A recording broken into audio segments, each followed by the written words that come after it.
And US President Donald Trump launched an extraordinary attack on his own supporters, calling them gullible weaklings. This was, of course, for questioning his administration's handling of the Jeffrey Epstein case.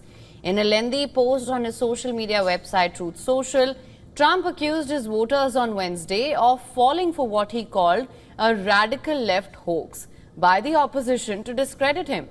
Using an expletive to describe the hoax, Trump said that his past supporters had bought into this hoax, line and sinker, calling them weaklings, and later he echoed the same sentiment while talking to reporters as well. It was a hoax.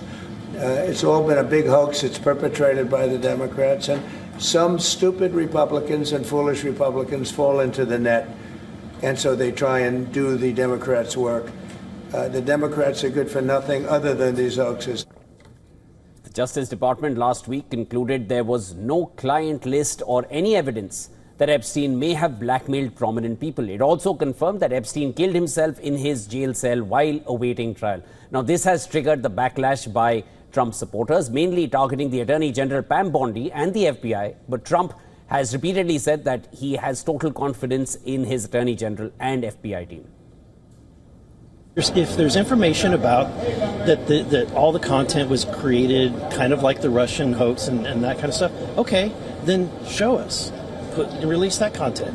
Then the American people can get mad, at the people that were creating the false narratives, right? But at the end of the day, I work for the district. I work for my constituents and the American people, and I think we owe it to the American people to stand up and let them, make clear that they own this government, not the other way around.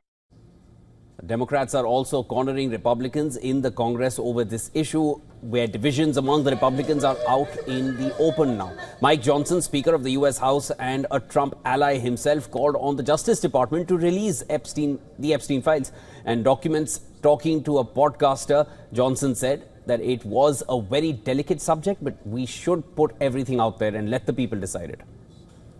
Several Republican representatives are also calling for the release of much-touted Epstein files. These include Georgia Congresswoman Marjorie Taylor Greene and Representative Tim Burchett.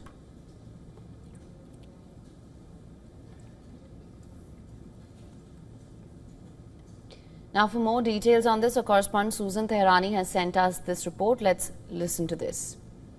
President Trump lashed out at critics of his handling of the Jeffrey Epstein investigation, calling the controversy over unreleased files being a quote-unquote Democrat-led scam. Republican Congressman Thomas Massie is pushing for a House vote to compel the administration to release those documents. A new Quinnipiac poll shows that nearly two-thirds of voters disapprove of how the Trump administration has managed the Epstein files, with opinions sharply split among Republicans.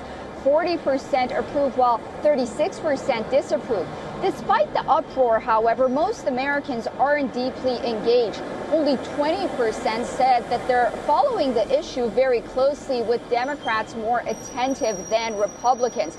And while the story is getting a lot of traction on social media, especially among independent journalists and platforms like Substack and X, where hashtags about Epstein client list keeps trending, polling experts note that the combination of low public attention and high disapproval suggests that this could be a sleeper issue, one that erupts again only if new details are leaked or if Congress forces disclosure before the November midterms.